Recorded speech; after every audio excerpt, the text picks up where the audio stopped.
another Revolution Sunday. Yours truly, Dr. Green Senior. Let me know if you can see and hear me well.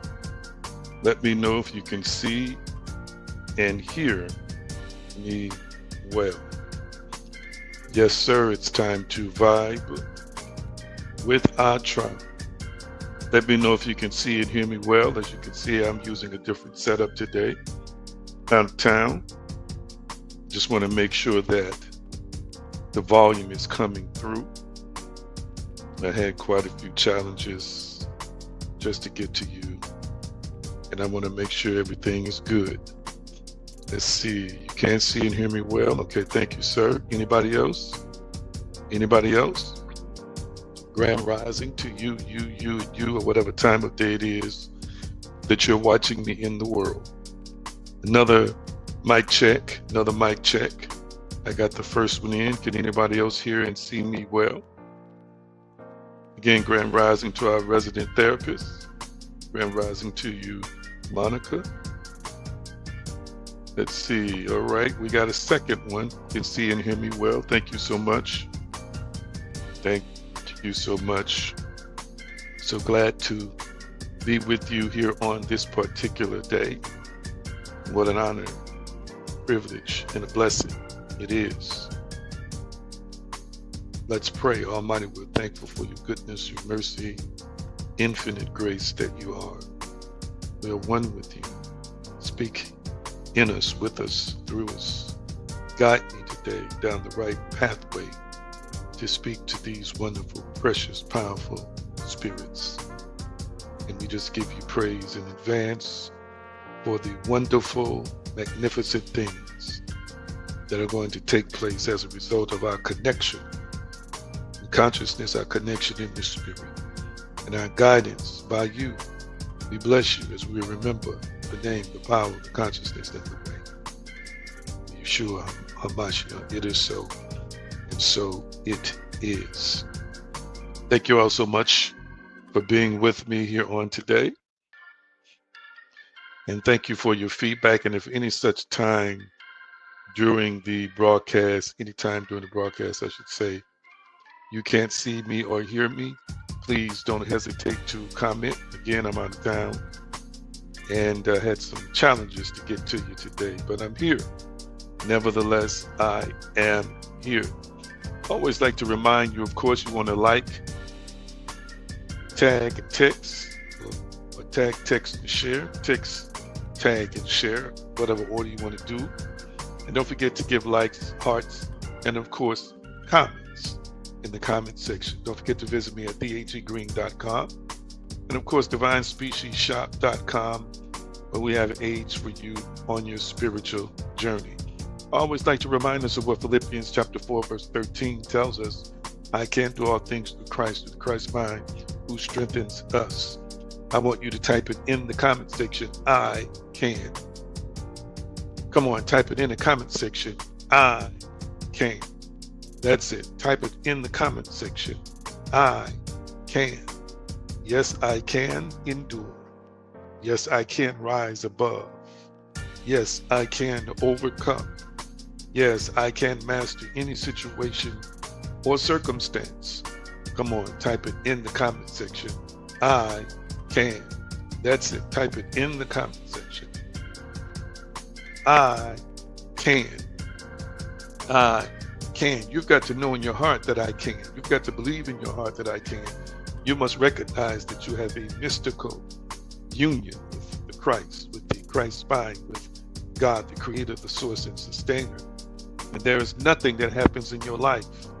And if you believe that I can, that you can do it. There's nothing that you can't do if you believe that I can. Thank you so much for allowing yourself to be gently reminded today that I can. One scripture says, now to him that is able to do exceeding abundantly, above all that we ask or think, according to the power that worketh in us. And I want you to type real quickly in the comment section and speak out loud, I am powerful. Come on, type it in the comment section. I am powerful.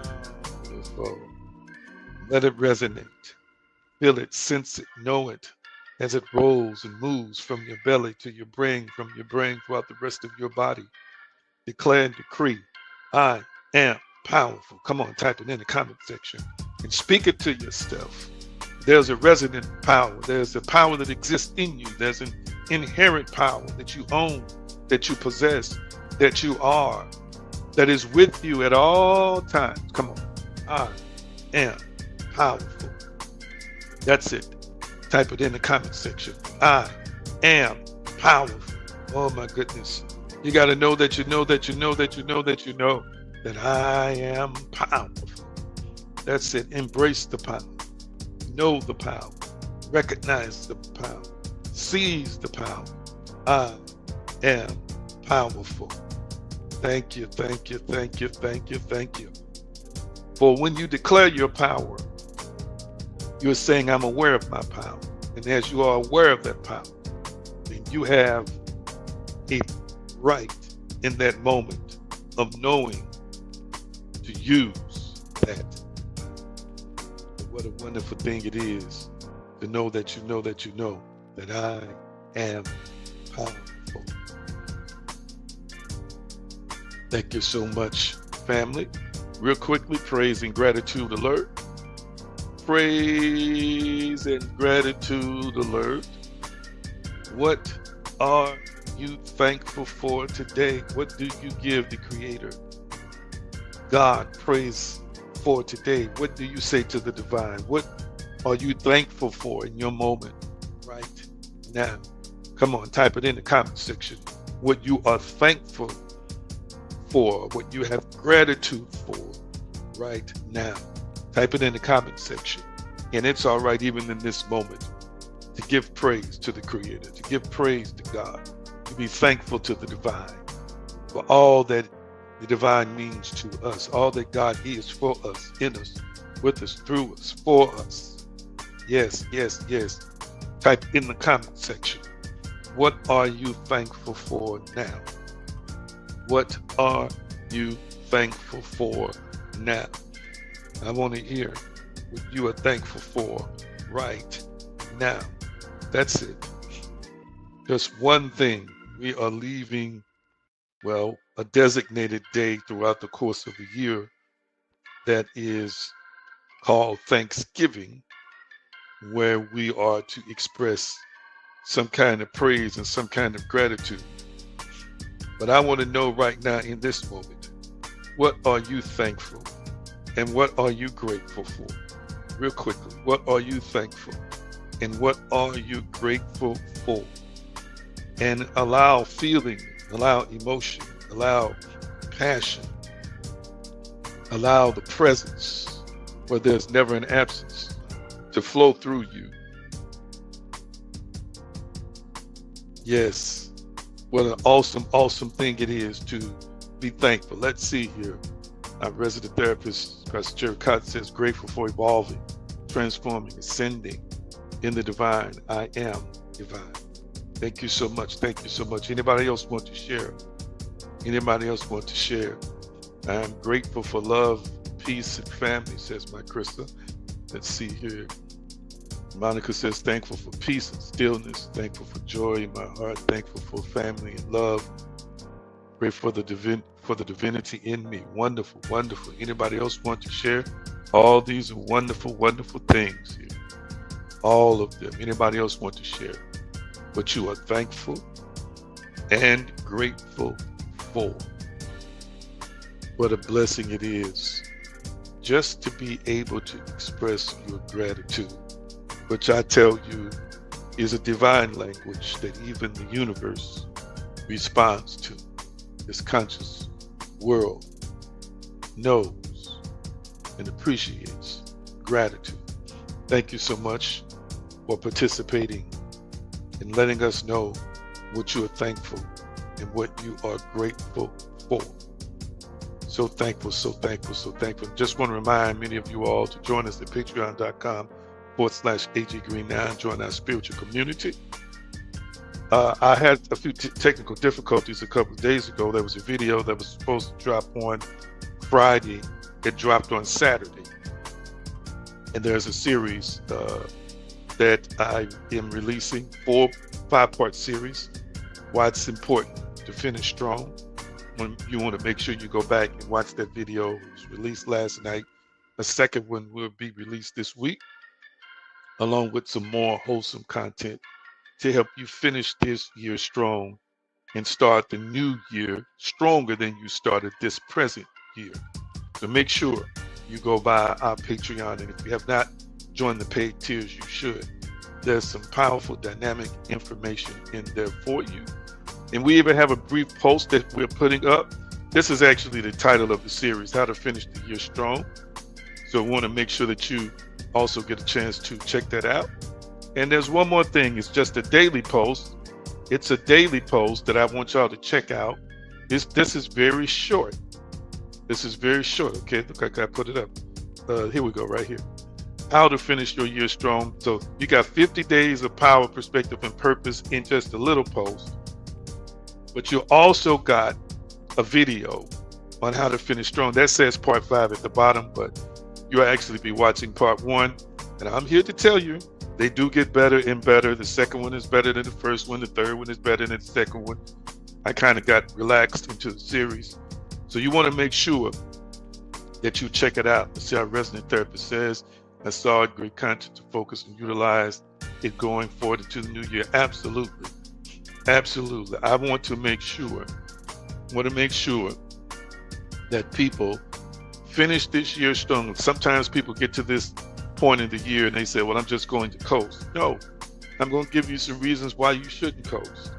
Now, the last month of the year, naturally, I believe in people taking some downtime. But as you're preparing to experience that downtime, what can you still do in this year to finish strong? What doors do you need to close? What things do you need to check off your list? Or what things do you even need to release and not take with you into the incoming year? Those 5 videos are going to give you some powerful guidance and insight. And I'm preparing some powerful, I don't know if it's going to be a webinar, a paid session, or whatever. I'm going to show you how to start strong at the beginning of next year. We're going to start strong. I expect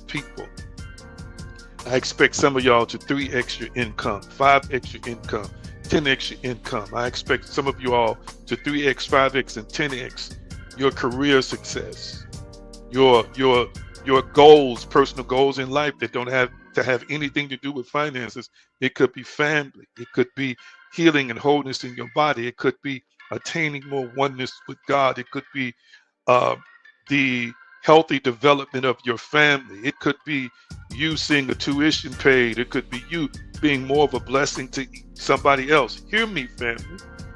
Next year, I'm expecting this group who watches me consistently to be elevating like this, spiritually, emotionally, in your inner development, your inner work, your physical health, your social health, all areas of your life.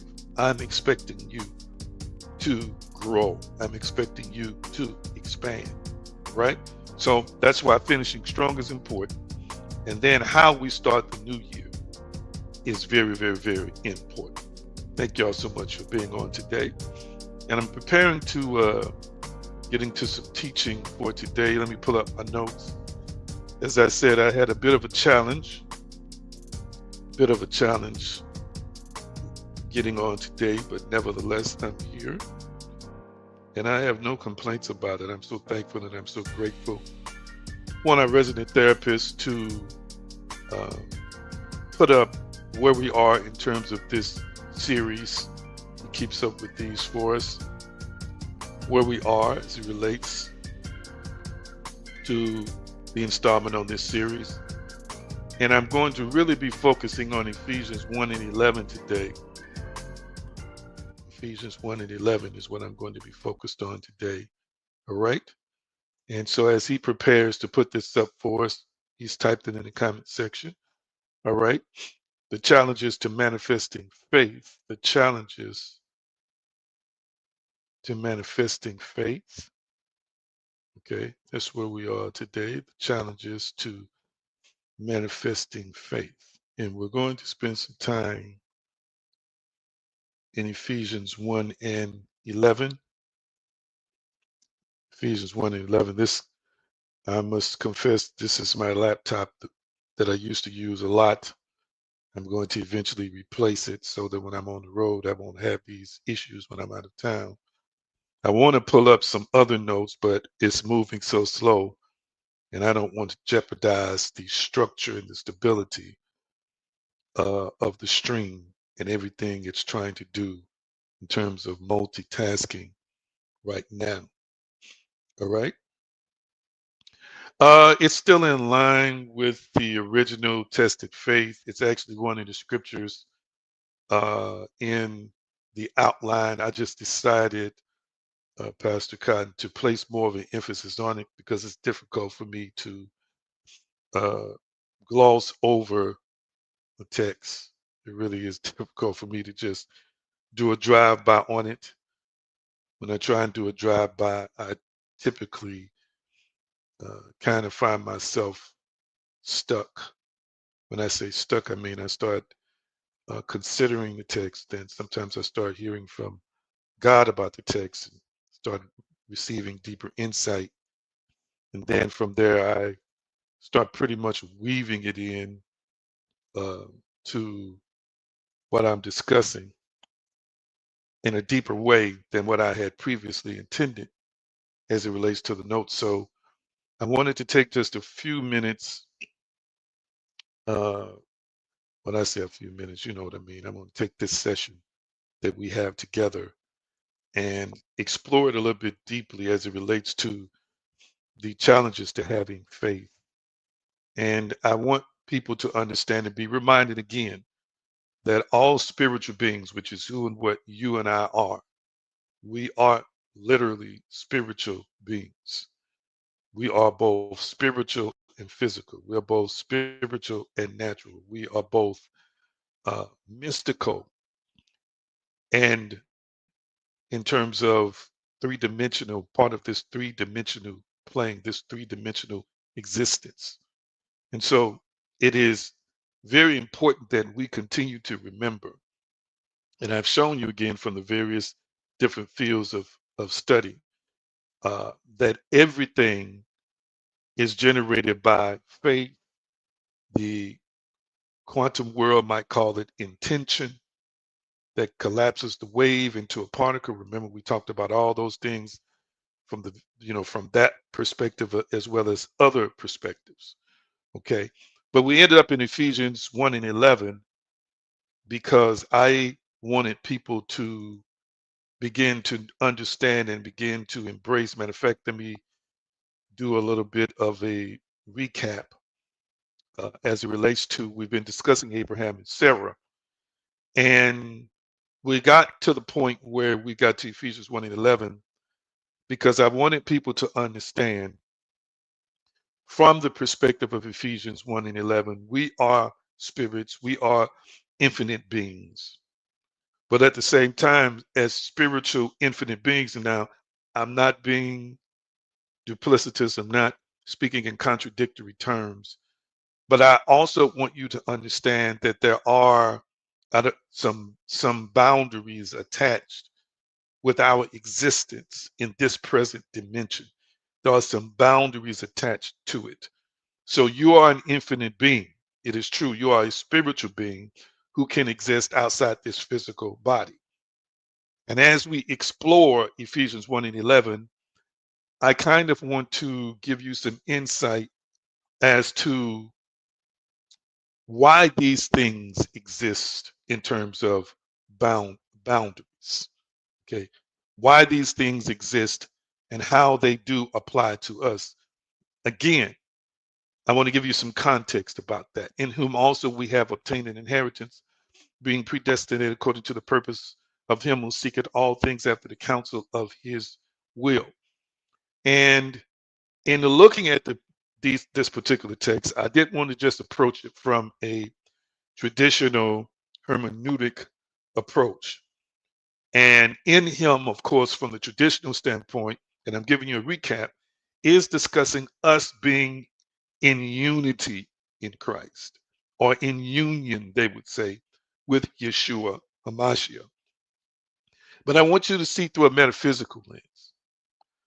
And because religion teaches you, again, family, that one must say a prayer, one must offer repentance, one must do this, that, or the other to have this union. The challenge with religion is, and we're looking through the spiritual and intellectual eye, to say you cannot limit one God to one book to one religion, number one. Number two, because if this God is omnipotent and vast and endless, then it stands to reason that there are going to be multiple ways you can experience the Creator. I want you to type it in the comment section. There are multiple ways I can experience the Creator. Type that in the comment section. There are multiple ways I can experience the Creator. Now, I do want to thank our resident therapist for asking me that question. There are multiple ways I can experience the Creator. And I think what's lost in translation, what's lost in personal interpretation, what's lost as we become absorbed by the inspiration and the charisma of previous spiritual leaders, is that theirs is merely their perspective of a connection with the divine. It is their interpretation of a phenomenological, I think I said that correctly, phenomenological, which is a part of the component of religion. You've got the numinist, you've got the phenomenological, you've got the other parts that make religion what it is, which I don't have time to get into it today. But in them having an experience with the creator source and sustainer within them, at the same time connecting with it, projecting out of them, or in an encounter with the creator that they thought was external to them. It is, they believe through their guidance and instruction that this is who this supreme being is to me. And as a result of that, all kinds of things are created to support it. But there are multiple ways you can and you will experience the creator. So in him, in the metaphysical, we would say the field of Christ consciousness. Now, in the Greek, this verse begins in whom, referring back to Christ. As I shared with you, classical theology hears this as union with Christ, but metaphysically, we can hear it as living in a field of awareness. Christ as the indwelling divine pattern or God consciousness in which your true self exists, divine pattern or God consciousness.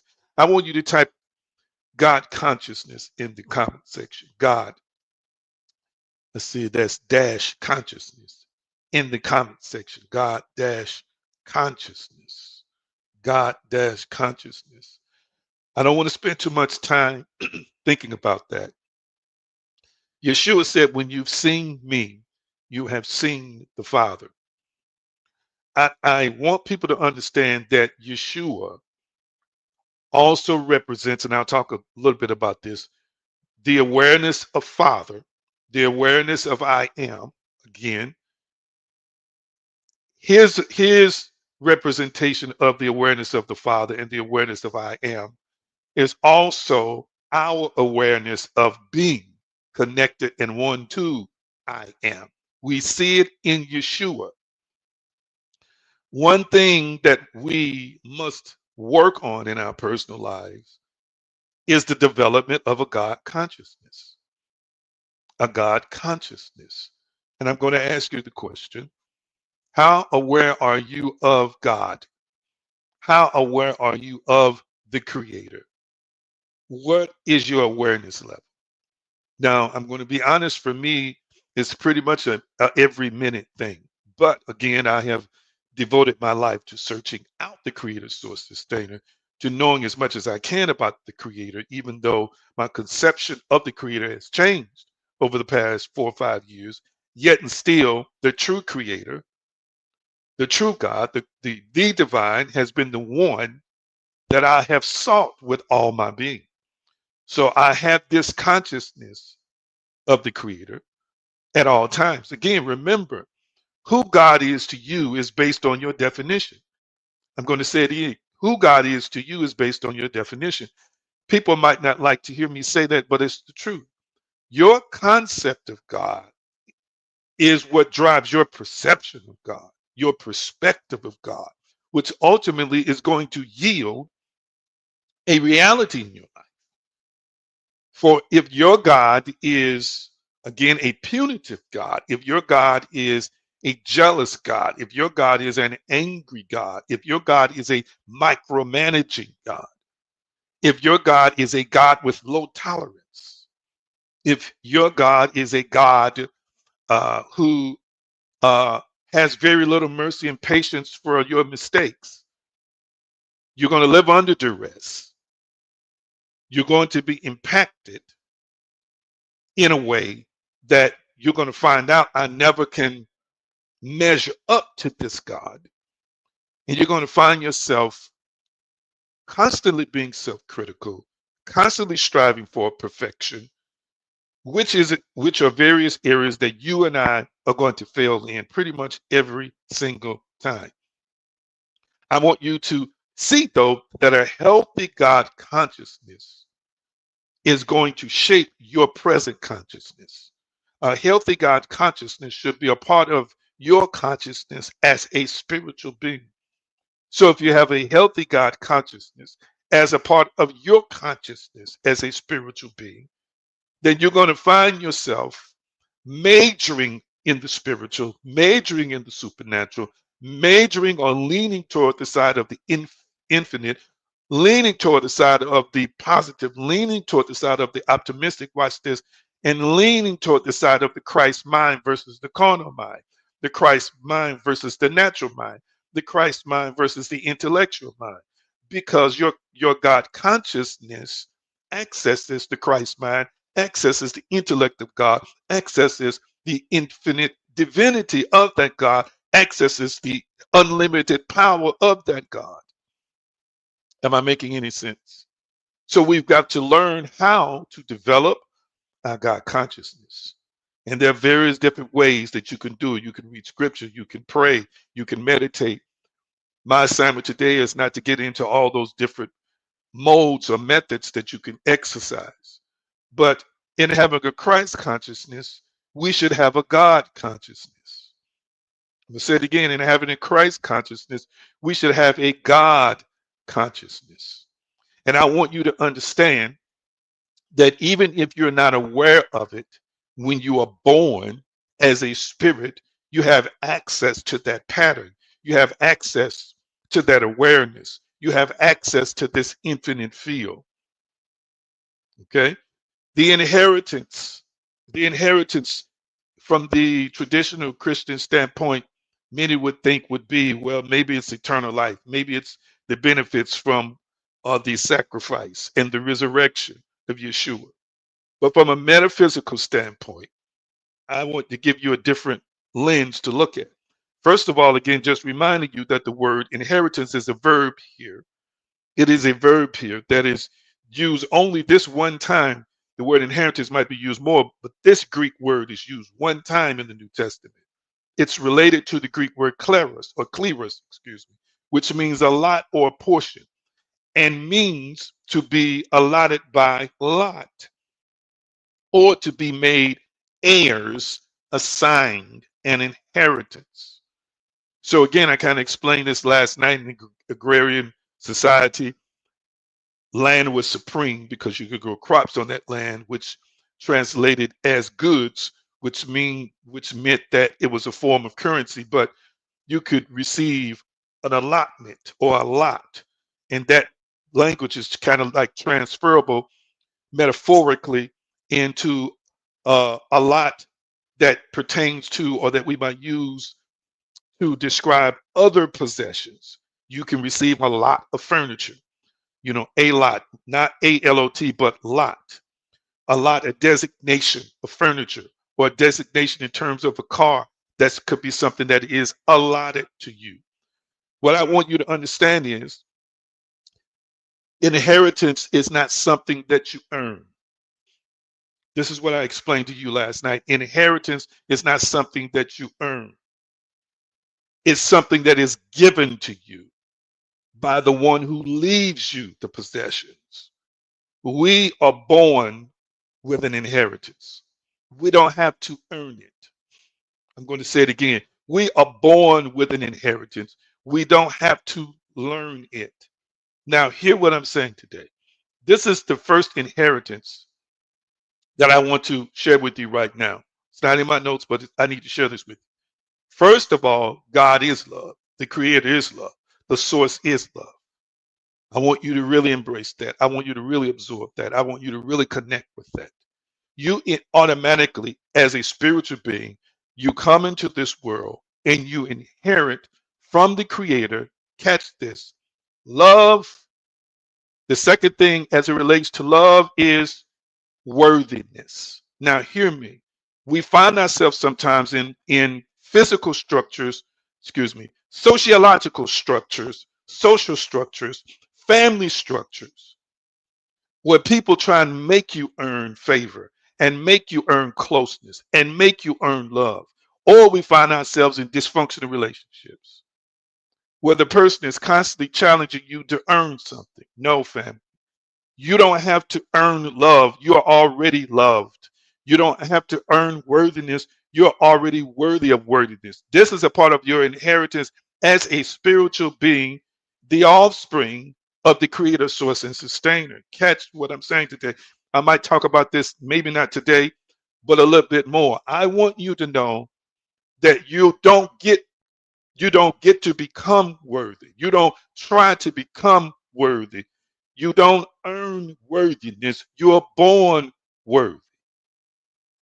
I felt that when I said that. I want you to type it in the comment section. I don't earn my worthiness. I was born with it. Type that in the comment section. I don't earn my worthiness. I was born with it. I don't earn my worthiness. I was born with it. The creator deemed me of worthy. This universe deems me, Deems, Deems, thank you, deems me worthy.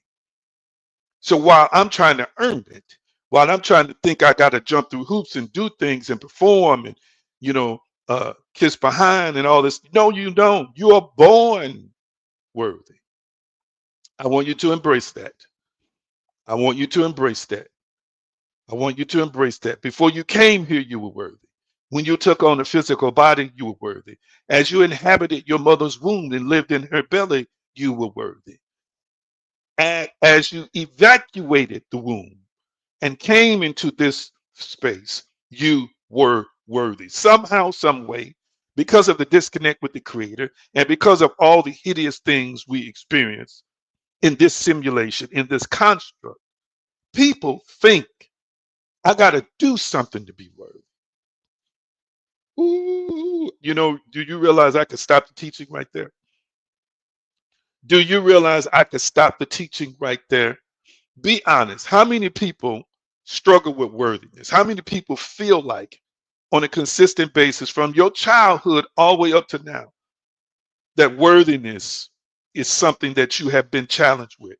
I'm not worthy to have that job. I'm not worthy to enter into that school. Okay. I'm not worthy to drive this car. There are people who have guilt when they become successful. You know why they have guilt? Because they may have come up in the family that struggle. And now that they are succeeding, they have a survivor's guilt, a survivor's remorse. A survivor's guilt is not just related to surviving a accident where others died and you lived. No, there's survivor's remorse and survivor's guilt when people prosper. And typically it's because they don't believe that they're worthy. They don't think that they are worthy. But you are born worthy. Lord have mercy, I feel something here. You are born worthy. Religion teaches you, no, you got to come by the church. No, you got to jump through hoops. No, you got to constantly do things to prove yourself to God. You got to constantly do things to prove yourself to your family. You got to constantly do things to prove yourself to other folks. No, you're born worthy. You're born worthy. You're born worthy. Hear what I'm saying today. You're born worthy because the Creator stamped you with it, approved you with it before you came here. The Creator, the divine, God, the source, the sustainer, in this conscious universe that has been created by this Creator is filled with love first. Everything is built on the foundation and the principle of love. Everything revolves around love and faith. Catch what I'm saying today.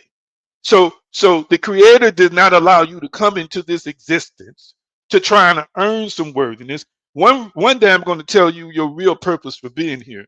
I know you think your real purpose for being here is something else, but one day when I think you can handle your purpose and handle who's actually expressing itself through you, I'm going to share it with you. But you are born worthy. You're born worthy. This was given to you in eternity. I'm going to say it again. Worthiness was given to you in eternity. Love was given to you first in eternity. And we come here into this construct and we deal with these polluted, contaminated concepts and polluted and contaminated philosophies and ideologies, these polluted and contaminated dogmas and doctrines. And it causes people to not love themselves. It causes other folk who don't love themselves to turn around and mistreat you and make you think you shouldn't love yourself. And then you start feeling like I got to earn it because you're reading scripture and it's like you got to earn stuff. And it's like people hang sin over your head and all this other kind of stuff. But I don't have time to get into today. And before you know it, you feel useless many times, powerless, even when you're at the peak of what you believe to be your relationship with the divine in a religious framework. You still struggle with feeling worthy. I want you to understand worthiness, love and worthiness. That's right. Were given to us in eternity. You don't need a religious experience to be loved and worthy. Jesus. I felt that when I said it. I hope somebody's hearing what I'm saying today. Let me do this wonderful quote from the Christian mystic Meister Eckhart. And I'm going to put that quote up again in the comment section so that you can see it. Meister Eckhart. This is what he said, and we discussed it briefly last week as I'm giving you a recap. The eye with which I see God is the same eye which God sees me. Hear me, family. Hear me, family. Again, people do not understand. You're hearing something on this platform that's not taught in most places. The God that exists in Islam, the God that exists in Christianity, the plurality of gods that exist in Buddhism and Hinduism only responds to the worshiper based on their belief in the concept of that God. That definition of that God is the God that responds to them. Can I give you an example? If you're taught, let me give you an example. If you're taught that, I remember in the early 1900s, and they taught me this in later years, that, for example, women in the old Pentecostal churches couldn't wear red. They didn't want nobody wearing red. I paraphrase that. Nobody wearing red. Number one. Number two, they taught that all women should wear pantyhose or stockings. Okay. Now, they wanted your legs covered. They wanted your legs covered. Now, if you wore red, why would you feel convicted? And if you did decide to defy the teaching of the church in that day and you did not wear pantyhose to church, why did you feel convicted? You felt convicted by the teaching. And within the concept of the teaching, it says you're in disobedience. That means you're not in favor with God. And so then your car breaks down. Hear what I'm saying today? Or so then you end up in an accident.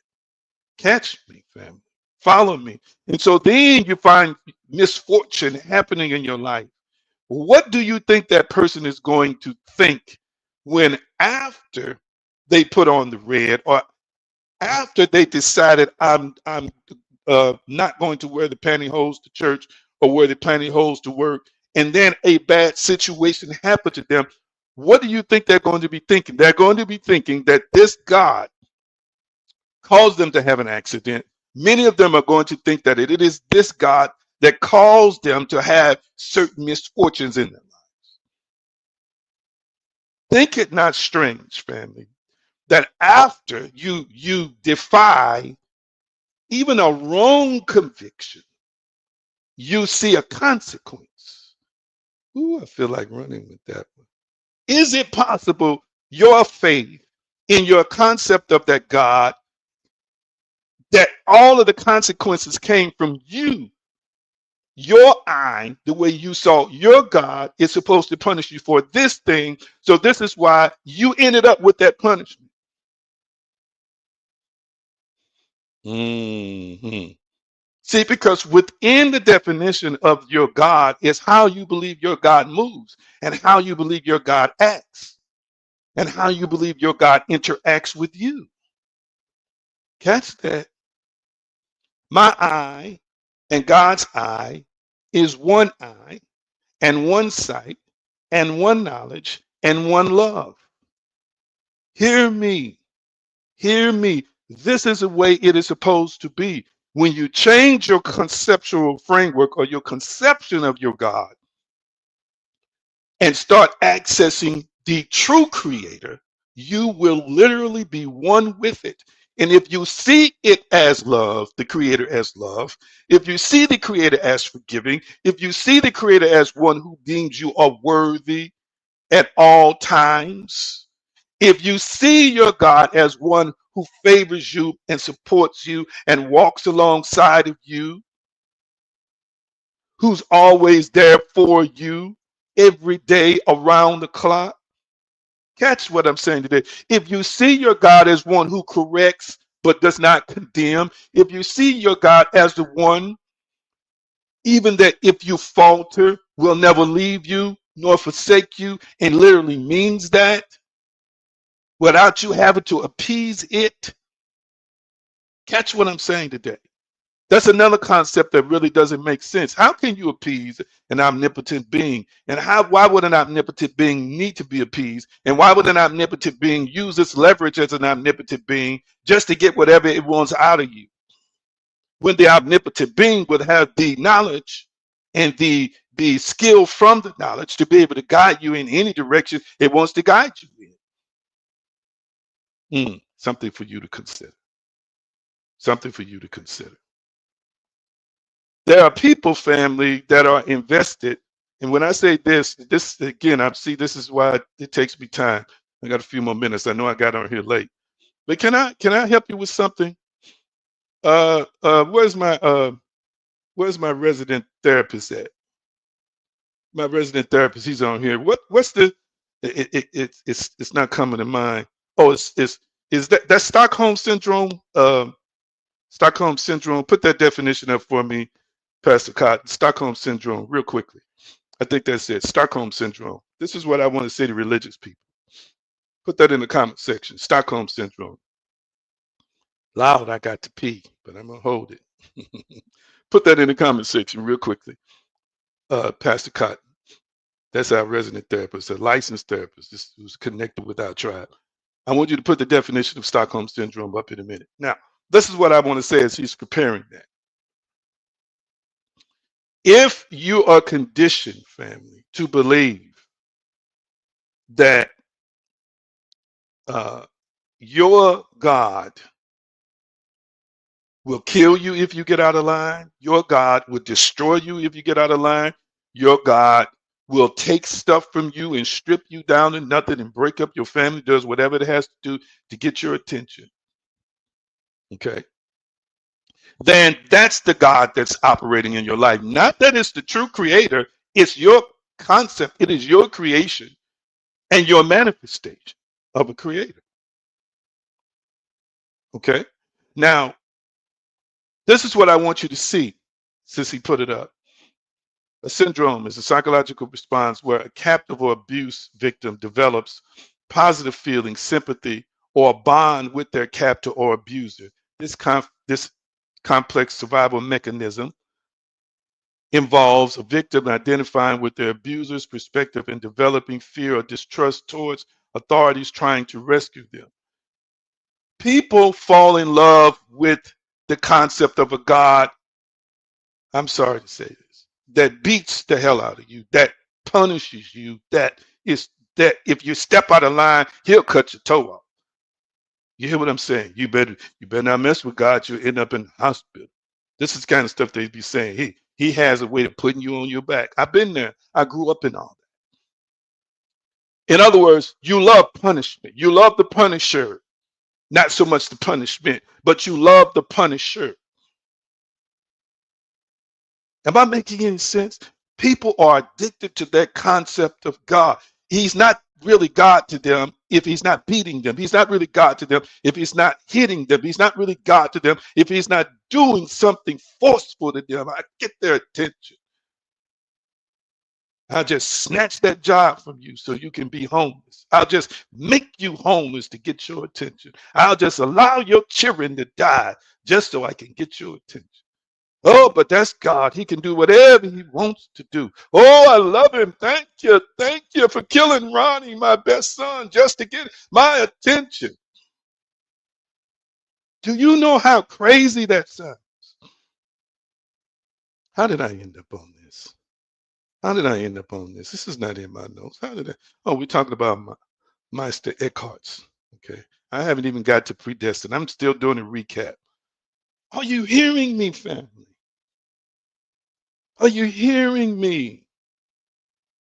People are expecting, okay, I messed up, so stuff not gonna work out no more for me. And then they're shocked when it does work out.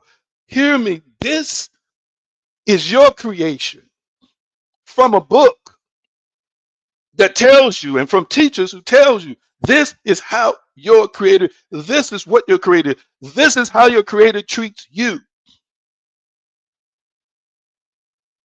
No wonder people have self-esteem issues. No wonder folks have self-worth issues in these churches.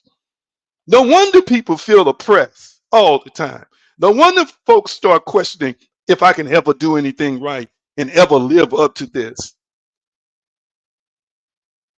People don't just blame things on that other fellow they call the devil. They blame a lot of stuff on God. Watch this. And if, catch this, and if the fellow they call the devil did it, they'll say, well, God just permitted it to happen, so it must have been his will. It just must have been his will for Pookie to get run over by that car. It just, hey, it must, God allowed it to happen. That's what, this is the explanation for it.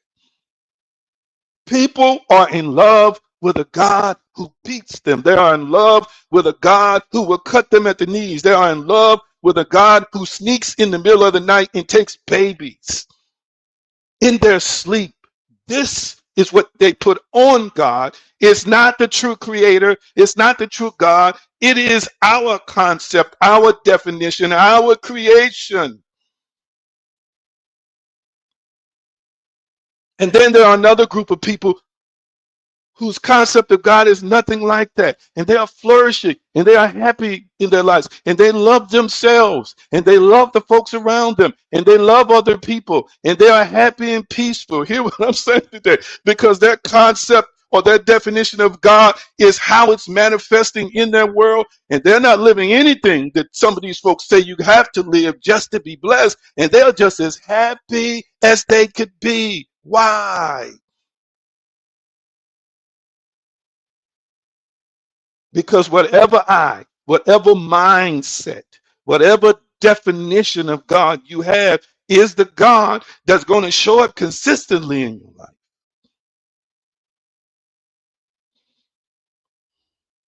Oh God, I feel like running here.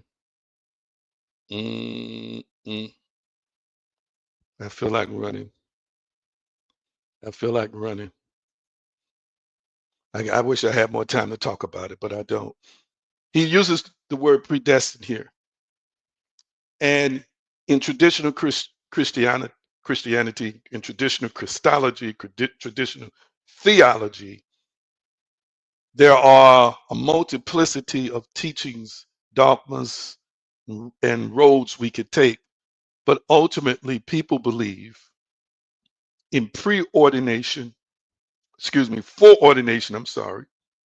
predestination, meaning foreordination. They believe that the Creator has decided in advance what has been ordained or allowed to be historically, or what is allowed to be in terms of reality beforehand.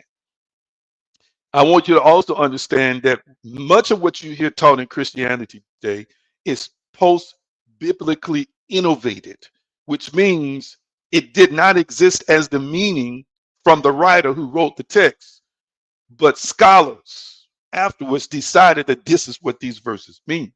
So we believe that he ordained in advance or chose in advance events and circumstances that would happen.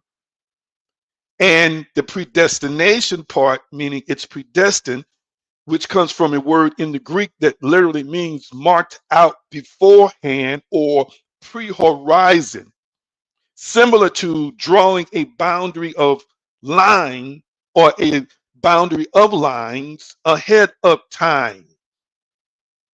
Catch this. Catch this. Predestination in traditional Christology and traditional theology is more about circumstances and events being marked off and created before we came here, as it relates to our life and as it relates to the existence of our species. But I want you to understand that this in Ephesians 1:3-14 is actually sits inside a hymn of praise. It's not a fatalistic decree. In other words, God's purpose is to unite all things in Christ and bestow spiritual blessings. So this is what we say metaphysically. This is what we might say metaphysically. Predestination is the divine blueprint of your being. And I'm going to break that down. It is the divine blueprint of your being. One theory says everything is ordained in advance and the boundaries are marked off before you were born. So it's like you're placed. Now, this is what I do agree with. And this is why I wanted to go down this line of thinking and expand on this text, which looks like I'm not going to get as deep as I want to get into it today. I had a whole nother outline prepared for this. You and I are in a matrix. That's true. This is what I want you to hear. You are an infinite being who's living in a matrix. Even from the biblical text, if you didn't, you might not understand what you're reading, but from traditional interpretation of what they believe to be heaven is, what the spiritual dimension is, and what heaven is, it's supposed to be a superior place, a place in another dimension, a place that is superior, which makes the earth inferior, which makes the three-dimensional or the physical plane inferior. The physical plane is supposed to contain boundaries, even from traditional religious concepts. That plane outside the physical is believed to be eternal and endless. I want you to catch what I'm saying today. So as it relates to that aspect of foreordination, from a traditional perspective, there's some agreement with that, because I don't think there's anybody on here who would disagree that this physical body that you live in, it limits you as a spirit.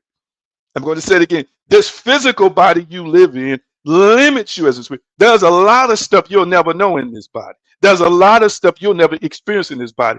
And that's not to say you cannot experience extraordinary things, because you can. Right now, if you knew how to, you could walk through a wall in this body. You just don't know how to. But yet and still, what you can do outside of the body is exponentially, infinitely superior to what you are allowed to do in this body. Lord have mercy. Somebody hear what I'm saying today. So it's a divine blueprint of your being. What do I mean by that? Catch this. Before your personality story, I'm going to say that again. I want you to catch that. Before your personality story, before you develop a story about who you were or who you are as a person. There is a pattern of wholeness, your Christ self, already complete in God. Oh my goodness. Oh my goodness. Oh my goodness. Did anybody catch what I just said? Did anybody catch what I just said? Talk to me. Did you catch that statement I just made? Did you catch that statement I just made? This is the angle I want you to now start looking at as it relates to predestination. The pattern of wholeness, your Christ self, that has been predetermined, that you're already complete in God. That has been predestined. You're already complete. Catch this, catch this. You are complete before you come here. Oh my goodness. I'm gonna explain something to you in a minute. I'm gonna explain something to you in a minute. You are complete, but you took on a story, family. All of us. It's called a persona, which is related to the word persona. We took on a story. We took on a definition of ourselves. We took on a concept of ourselves. We took on a belief, a personal philosophy that says who and what we are, whether we're handsome or beautiful, whether we're intelligent or not intelligent, whether we're worthy or not worthy, whether we are favored or not favored, whether we're lucky or unlucky, whether we are spiritual or not spiritual, whether we're accepted or not accepted, whether we're good or whether we're bad, whether we are marginal, whether we're otherwise, whether we're always sitting on the outside looking in or we're always on the inside looking. We develop these stories about skin tone and about, opportunities either coming to us or not coming to us, being broke or not being broke, being poor or not being poor, being the one who's selected or not being selected. We create these stories. Hear me. And when we create these stories, this is what we create in our reality. Catch this. Let me tell you what life is. Tying it all together. Let me see where I could stop here. Life, family, is the process of awakening to and embodying the pattern, not trying to create your worth from scratch. I'm going to say it again. What I just described to you about the pattern of wholeness, your Christ self existing intrinsically in you as a spirit being before you inhabited a body. Now that you're in a body, your life in this body is the process of awakening. You're awakening to and embodying the Christ pattern. You're not trying to create your worth. You're not trying to make your worth. You're not trying to earn your worth. You're trying to wake up to what's already there. Oh, thank you, thank you, thank you, thank you, thank you. I feel it, I feel it. I feel it in my shanana. Oh my God, I feel it, I feel it, I feel it. Wake up. Wake up. Before that doctor slap you on your behind, you are already worthy. Before that doctor slap you on the behind, you already possess the oneness with the Christ mind. Let me tell you how I know you possess the oneness with the Christ mind. It's the reason why when babies come here, they see beyond the veil of the natural. They see into the spirit. I need you to catch what I'm saying today. I've got scores and scores and scores and scores and scores of testimonies, not just of infants, but infants up to 3, children up to 3, 4, 5 years old. Hear what I'm saying today. Some of this stuff y'all think is a figment of a person's imagination. But some of these children are having conversations with God. They're having conversations with spiritual beings. I need you to hear me. They are seeing into the next dimension. It's similar to when people are leaving this world. They're leaving this world slowly, and they start seeing relatives. They start seeing beautiful things on the other side. I need you to catch what I'm saying. See, now they are connected with the other dimension. That veil is becoming thinner and thinner. Who they are as a spirit is now more submitted and subjective to the other side of that experience as a spirit. The same thing exists when you come into this dimension. Family, you have to be taught to unlearn who and what you are. First of all, you don't have a memory anyway. most of the time of who you were before you came here. I don't want to scare some of y'all with that. That's the conversation for another time. But for the most part, you don't know who you are. Most people never awaken to who and what they really are. But when you come here, you have lived, you have just come from that other side. You're operating in that blueprint. Hear what I'm saying today. You have to teach a child not to believe. You have to teach a child to be unloved. You have to teach a child corruption. You have to teach, they believe they can do anything. You have to teach them you can't jump off a building. You have to teach them you can't run in front of cars. I need you to catch what I'm saying. And what I want you to understand is that you are also born accepted.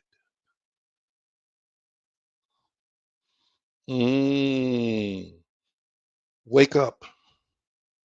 It's time to wake up. I'm going to say it again. It's time to wake up.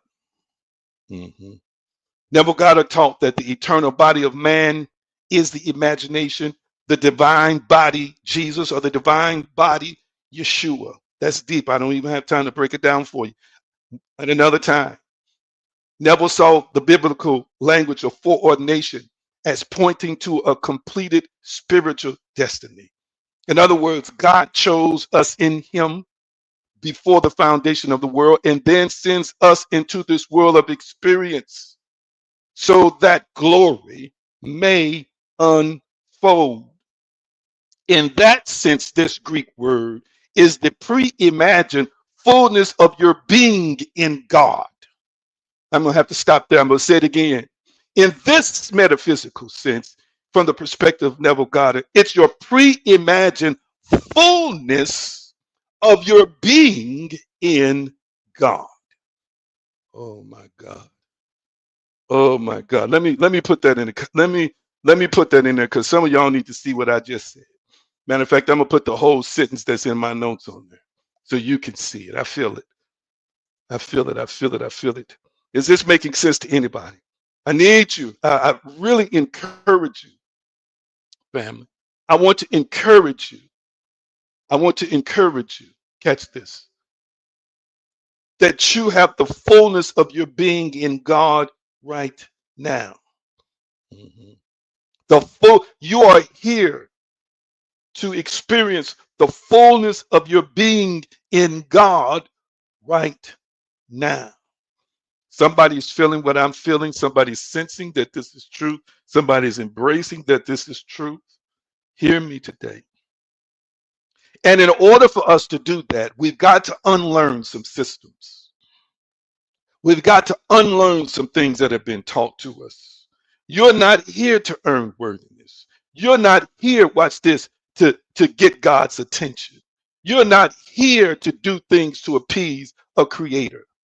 You're here to live out the fullness of who you are in that creator, with that creator, and that creator is a part of you living this experience. Hey, my goodness, my goodness, my goodness. So faith operates, family, within this construct. I don't have time to finish it today. I'm going to say it again. Faith operates within this physical construct. Time is not even a construct created by the creator, it's created by us. But there is a construct, there is a simulation. There are boundaries that exist. Hear what I'm saying today. Do I have a look? Can I take a few more minutes? Can I take a few more minutes? Can I take a few more minutes? My goodness. Come on, I want you to type in the comment section. I want you to type in the comment section. There you go. I want you to type it in the comment section. I am the fullness of God. Come on, type that in the comment section. And look like Linda and Carissa gave me some permission to go just a few more minutes.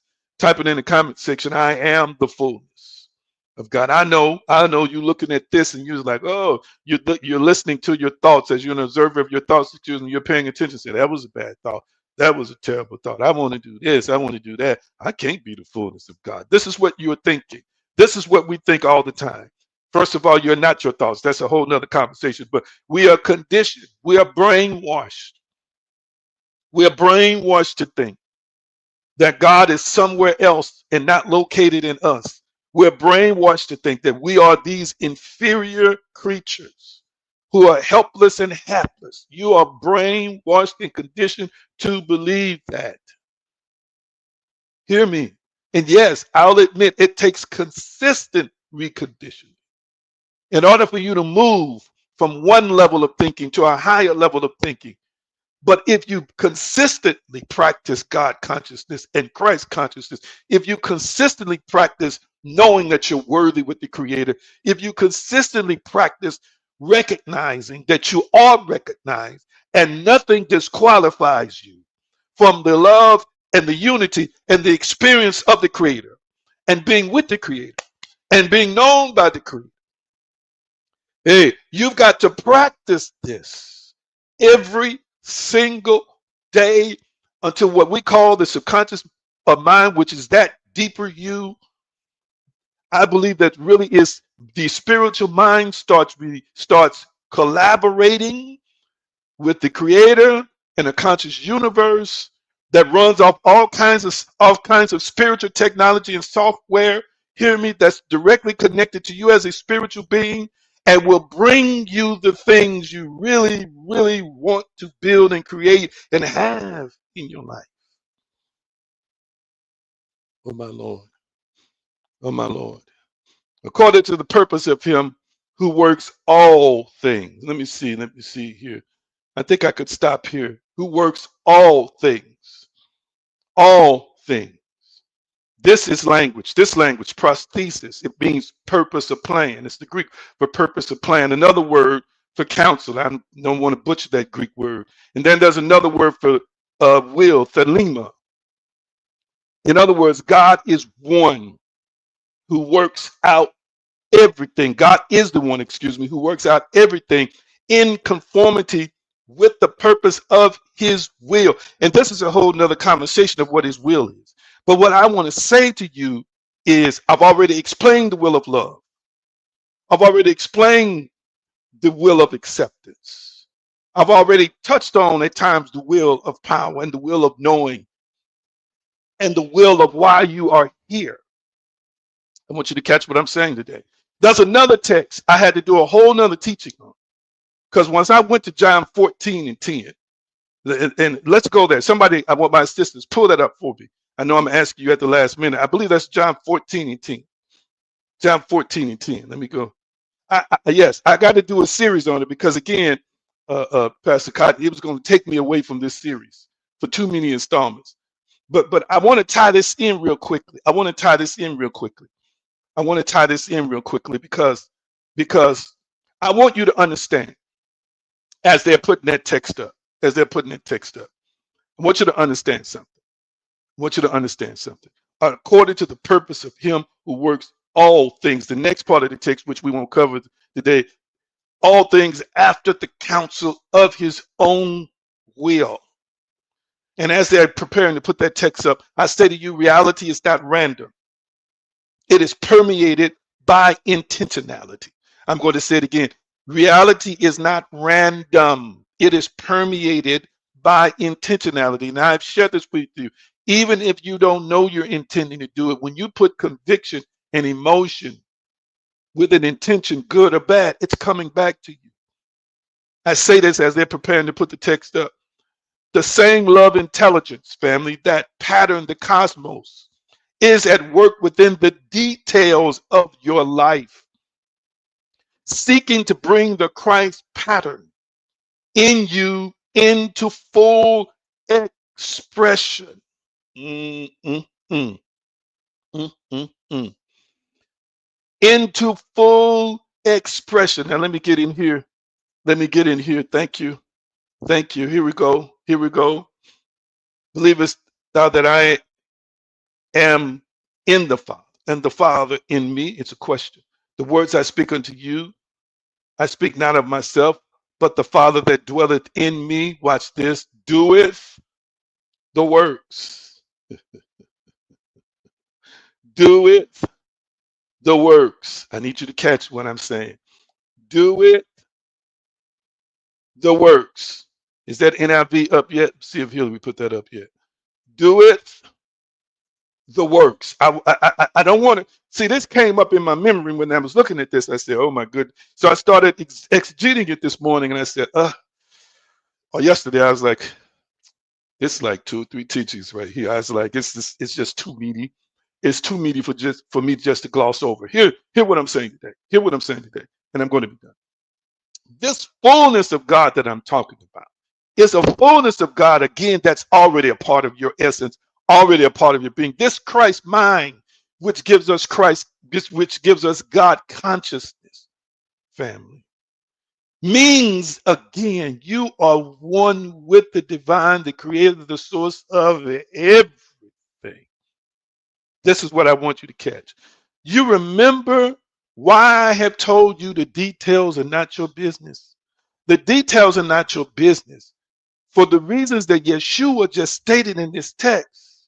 He was even saying, as powerful as I am, the details are not my business. I know you see me doing these things, but I want you to know it is the Father. Catch this. I am demonstrating to you my awareness of the Father, my awareness of the power that I possess as the Father is in me. And I am in the Father, but the Father is responsible for doing the works. That Father is also known as I am, the great I am. Hear what I'm saying today. The Father is responsible for doing the works. Ooh, did you see that?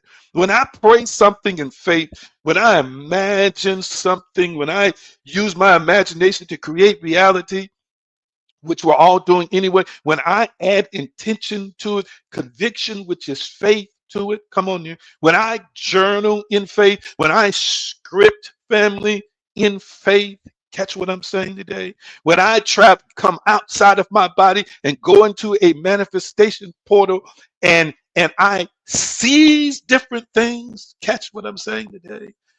After that, I leave it up to the Father to do the work. Yeah. I leave it up to the Father to do the work. Am I making any sense to anybody? I'm going to say it again. I leave it up to the Father that's in me, not in a distant place, but that's in me to do the work. Hear me, and that Father will show me my place in the of inspired action, or my place, and continue to build the connection of faith, or whatever it is that's necessary from my standpoint. That same Father that's doing the work will show me, watch this, how to continue to exist in this state of consciousness, to detach, to let go, hey, and let the Father in me do the work. The problem is you want a car and then you get up and start looking all over town. You didn't let the Father do the work. When the Father does the work, the unction will come, the connection will come. Come on here.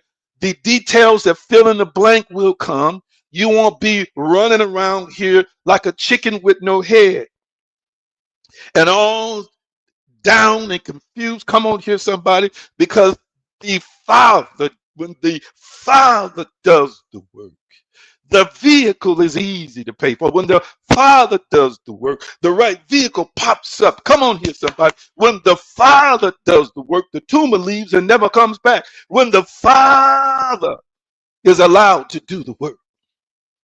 I need you to hear me. I need you to hear me. Oh my goodness. I didn't realize I put this. He said, yes, sir, I just did that the other day. I just imagined someone having a dream within several days, and they had a dream. I left it up to the Father. Yes, the Father. I want you to type it in the comment section. I want you to type it in the comment section. The Father is in me doing the work. And I got to hang my hat on that one. Come on, type it in the comment section. The Father is in me doing the work. I know I got started a little late today, but it's all good. I want you to type that in the comment section. The Father is in me doing the work. Type that in the comment section. The Father is in me doing the work.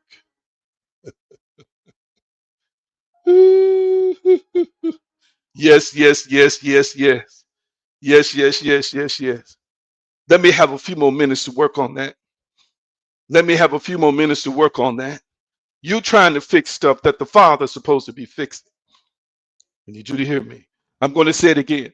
You're supposed to be fixing stuff that you're trying to fix stuff the Father's supposed to be fixing. This is where you get frustrated with your finances. This is where you get frustrated with your career. You say, well, what am I supposed to do? What you're supposed to do is see it, live in it. Come on, know it. Do I need to keep quoting Yeshua? Do I need to keep quoting Yeshua from Mark 11? What things soever ye desire, when ye pray, believe that ye receive them, and ye shall have them. Period. That's your responsibility. That's my responsibility to believe that I received it. Catch this. I have received it.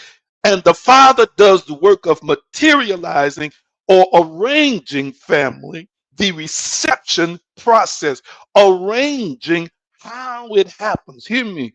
I received the car. I'm driving the car. I'm relaxing in the car. I'm in road trips in that car. Catch what I'm saying today. But the Father does the work on the particular day to cause it to manifest into my physical possession. So I've already obtained in fullness. And the Father says, okay, let me shift $10,000 his way so he can have down payment money and money to make upgrades if necessary. Come on, let me shift him into a connection or into a relationship or bring an ad into his view or bring a person that has knowledge of where he can get the best deal at the best time. I need you to catch what I'm saying. It is the Father who does the work. It's the Father who does the work. I'm going to say it again. It's the supernatural creator, source, and the sustainer who does the work. Yeshua said, you're seeing me do all these great things, but it's the Father in me that's doing the work. I am merely submitting in oneness. I am allowing myself to be absorbed and subsumed and fused with the Father so that the Father's thoughts and the Father's power and the Father's intention and the Father's love and the Father's forgiveness, come on now, and the Father's healing and the Father's supernatural abilities work through my supernatural abilities, work with my supernatural abilities, flow through me. When we learn how to throw our hands up after it's done and say it's done and know that the Father is doing the work, we can relax. The deadline will approach, but we can relax. We can relax because when the Father does the work, the Father never fails to come through. When we allow the Father to do the work, hear me, Yeshua shows us our awareness of the Father and our awareness of the Father being a part of us, in us, and with us. He was one with the Father. He says in that same chapter, I pray that they are one with you. Catch this. Catch this. Stop overworking yourself.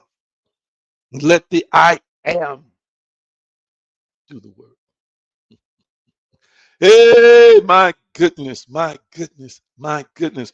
When you are saying I am powerful, it is a recognition not only of your I amness, but the I amness, which is the isness of the Father, Creator, Source, Sustainer, the Divine, that is one with you, that does the work of power through you freely as you allow the Father to work. Father never fails. When we allow the Father to work, the bills get paid, even if it's at the last minute. When we allow the Father to work, the joy returns in our heart. When we allow the Father to work, the things that died in us or We allow people to take from us or restore it to us. When we allow the Father to do the work, it always works out for the good. When we allow the Father to do the work, the highest, greatest version of his counsel and of his will is on display. Hey, the text says all things possible with God. And when we allow the Father to do his work, yes, I've allowed the Father to do his work on many occasions. One man was laying in bed with a terminal illness. The doctor said, we can't cure him. My brother, the late Willis Green, and I went to his bedside while he was laying on his deathbed. Didn't know then what I know now, but I just allowed the Father, he just allowed the Father to do the work through us. Within a week, the man was coming, raised from his bed of affliction, had been in there for weeks, was dying as we saw him, but got a miracle. Hear me, hear me, hear me. The worker of miracles is the I am. The worker of miracles is the Father. Did you hear what I said? And when you digress, when you decrease, I believe as John said, that I might increase, that the Father might increase. When you allow the Father to increase, you are allowing the Father to do the work. Sometimes you need to stop talking and let the Father start talking. You need to stop doing and allow the Father to do the works. Oh, I feel it, I feel it, I feel it, I feel it, I feel it. And in this challenge of manifesting faith, Abraham and Sarah, and I close, had to learn how to let I am, how to let the Father, how to let the divine. And you'll know when it's time to do the work because you'll sense it. Abraham and Sarah knew when it was time to do the work. Come on now, because he got up and she got moist. I need you to hear me. You don't know. You say, how would I know? I'm so confused. I don't know the time. No, you'll know because it will be revealed to you, even if it's from within you as a thought, as an inclination, as intuition, as a feeling, as a sense. You will know when manifestation energy is flowing from the Father into this now. You will know, Hillary. You will know, Hillary. You will know, Linda. You will know, Krista. You will know, Monica. You will know, Pastor Jerry. You will know, Resident Mystic Turk. You will know.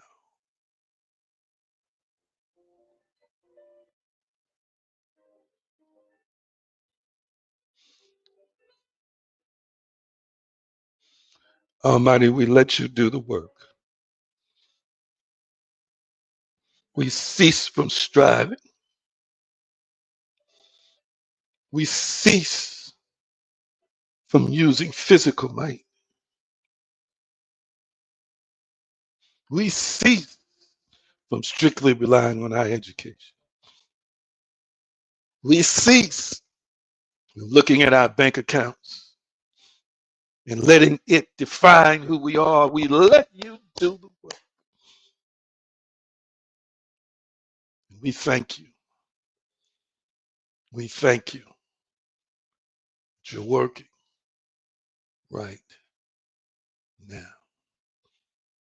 And we remember Yeshua, his name, his power, his consciousness. It is so, and so it is. I want you to type this in the comment section. I want you to type this in the comment section. I want you to type this in the comment section. The Father is working for me right now. I want you to type it in the comment section. The Father is working for me right now. Come on, type that in the comment section. The Father is working for me right now. You might want to type it as I am. It's fine. You might want to type it as the divine is working for me. Fine. But it's happening, fam, right now. Before this time next Sunday, I prophesy that many of you are going to see the work of the Father in full effect. The Father is working for me right now.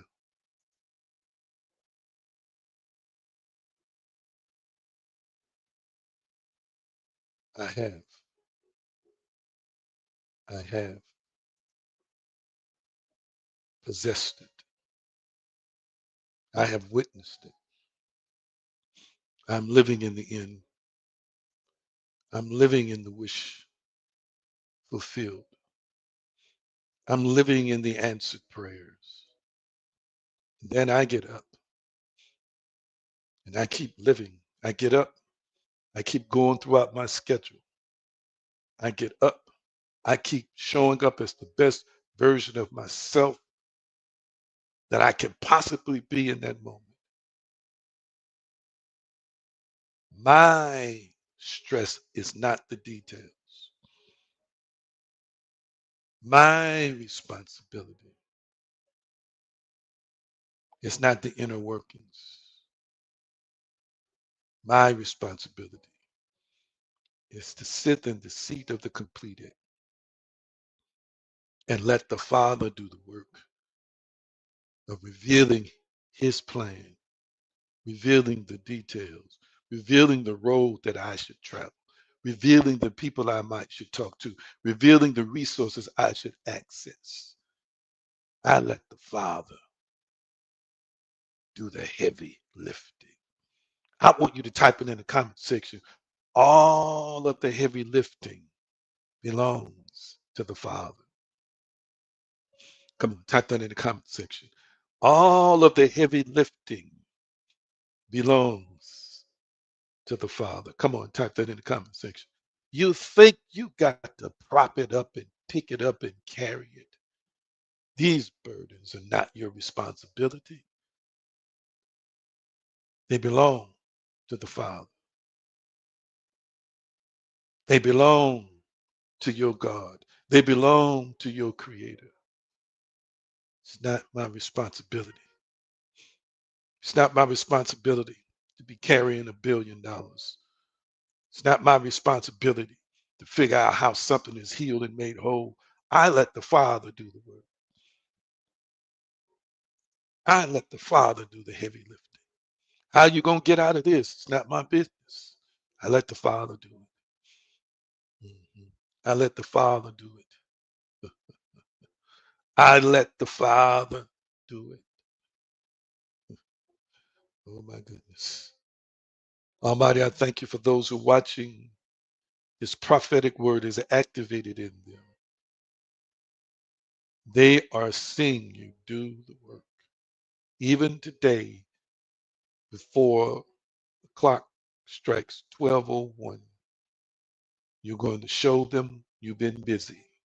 You're going to show them some work, some works. Bills are paid, cash apps are coming, Zales are coming, opportunities are presenting themselves, doctors' reports are changing, situations in family is turning around for the good, wholeness and healing from stress and duress, discouragement, depression, despair is shifting. Solutions are being presented. Businesses are receiving more customers. Inspiration is welling up effervescently in all who watch and hear. You have done the work. Thank you. Thank you. Thank you. Thank you. The giving opportunities are mentioned at the bottom of the screen. And I still believe in giving. I still believe in sowing. It's your faith with your offering. It's just you making it happen when you give into my life and give into this cause. And I thank you, Almighty, for doing the work. Even now, as I speak, heavy hearts have been made lighter Confusion has given way to clarity. Despair has been replaced by hope. What was appeared to be lost has now been found. Thank you for doing the work. Thank you that you made us worthy, and therefore you are so willing to do the work. I don't know. I see a house for somebody. I see a house. Somebody in this chat is moving to another house. A house, an upgrade in your living arrangements, an upgrade. There's somebody watching me, an upgrade in your living arrangements. And it's going to be easy because the Father has done the work. Thank you. Thank you. Thank you. Thank you. I release you with the shalom blessing. Shalom, shalom, peace, wholeness, prosperity, nothing missing, nothing broken. It is so. And so it is. Love you.